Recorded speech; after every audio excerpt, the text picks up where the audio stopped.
मूर्त्यै नमः।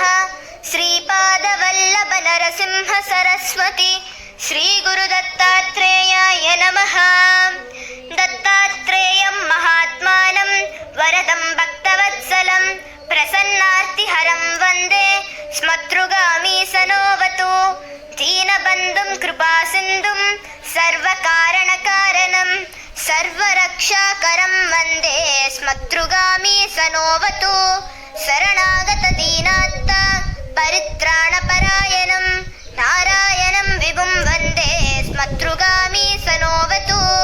सर्वानर्थहरं देवं सर्वमङ्गलमङ्गलं सर्वक्लेशहरं वन्दे स्मतृगामी सनोवतु। ब्रह्मण्यं धर्मतत्त्वज्ञं भक्तकीर्तिविवर्धनं भक्ताभीष्टप्रदं वन्दे स्मतृगामी सनोवतु। शोषणं पापपङ्कस्य दीपनं ज्ञानतेजसः तापप्रशमनं वन्दे स्मतृगामी सनोवतु। सर्वरोगप्रशमनं सर्वपीडानिवारणं विपदुद्धरणं वन्दे स्मतृगामी सनोवतु। जन्मसंसारबन्धज्ञं स्वरूपानन्ददायकं निःश्रेयसपदं वन्दे स्मतृगामी सनोवतु।